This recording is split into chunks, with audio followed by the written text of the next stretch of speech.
Good evening, guys. Now we will discuss about time and work. Work is depend on efficiency and time. Work is directly proportional to efficiency and inversely proportional to time. जितनी ज़्यादा efficiency होगी उतना ही हम ज़्यादा work कर पाएंगे और कम time में कर पाएंगे। जैसे कि हमारे पास टोटल वर्क कोई भी है 30 और ए टोटल वर्क है और ए की इफ़िशियंसी, जैसे कि ए उस काम को टोटल को 10 डेज़ में कर पाता है और बी उस काम को 15 डेज़ में कर पाता है, तो इसकी ए की इफ़िशियंसी आ जाएगी 3 एंड बी की इफ़िशियंसी आ जाएगी 2। इफ़िशियंसी का मतलब है कि 1 डे में वो कितना वर्क करता है। ओके, एंड बी एक दिन में कितना कार्य करता है, तो 2। 1 डे वर्क इज इफ़िशियंसी। अब हम आते हैं क्वेश्चन पे।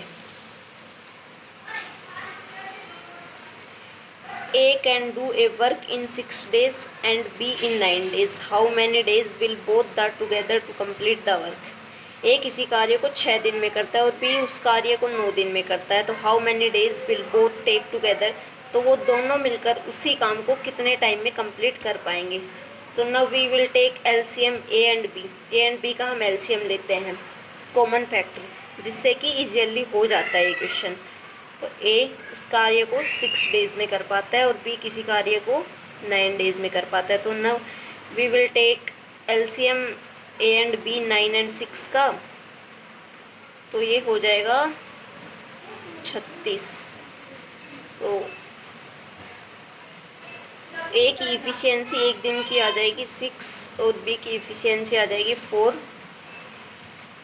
तो अब ये पूछा है कि ये दोनों मिलकर ए और बी उस कार्य को 36 को कितने टाइम में कंप्लीट कर पाएंगे। तो इन दोनों की ए और प्लस बी की इफ़िशियंसी हो जाएगी 10।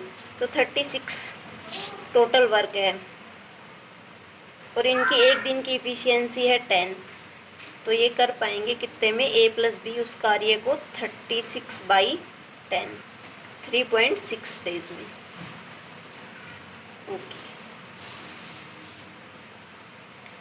Next question.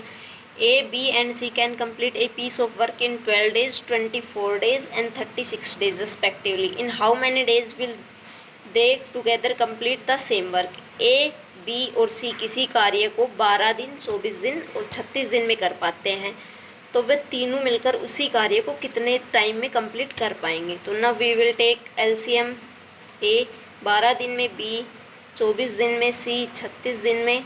तो इसका एलसीएम ले लेंगे 36। तो ए उसका ए की इफ़िशियंसी एक दिन की आ जाएगी 36, इसकी आ जाएगी सॉरी 72 एलसीएम, इससे ईजियली हो जाएगा। तो इसका हो जाएगा एक दिन की इफ़िशियंसी ए की 6 और बी की हो जाएगी 3 एंड सी की हो जाएगी 2। तो तीनों की मिलके हो जाएगी इफ़िशियंसी ए प्लस बी प्लस सी हो जाएगी 11। तो ये तीनों मिलकर एक दिन में 11 कार्य को कंप्लीट कर सकते हैं। तो हमारे पास टोटल वर्क है 72। तो A plus B plus C उस कार्य को कितने टाइम में कर पाएंगे, 72/11 days. Now we go to next question. A and B together can do a piece of work in 12 days while B alone can finish it in 36 days. A alone can finish the work in। ए और B दोनों मिलकर किसी कार्य को 12 दिन में कर पाते हैं, जबकि बी उस कार्य को अकेले ही 36 डेज में कर पाता है। तो ए अलोन कैन फिनिश, मतलब कि ए उस कार्य को कितने दिन में कर पाएगा। तो ए प्लस बी उस कार्य को 12 दिन में कर पाते हैं और बी अकेला मिलकर 36 डेज में कर पाता है। तो एलसीएम ले लेंगे 36। तो ए प्लस बी हो जाएगा 3 और बी का हो जाएगा 1। तो ये ए प्लस बी की इफ़िशियंसी है और ये है बी की इफ़िशियंसी। तो ए की इफ़िशियंसी का आ जाएगी 2, इसमें से इसको माइनस कर देंगे तो ये बच जाएगी ए की इफ़िशियंसी। तो टोटल वर्क हमारे पास कितना है 36 और हमें हमारी ए की एक दिन की इफ़िशियंसी कितनी है 2। तो इसमें टोटल वर्क 18 डेज में कंप्लीट कर देगा A. Now we go to next question. A and B together can complete a piece of work in 10 days. A alone can do in 30 days. The time in which B alone can do it in.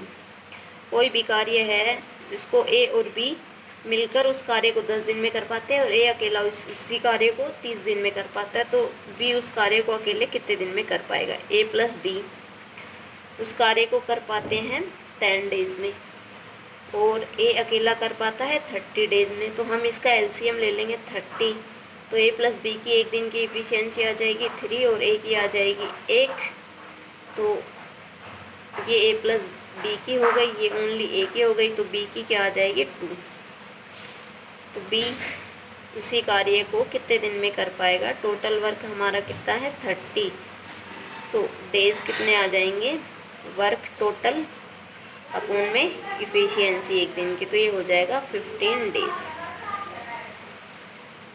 Thank you guys.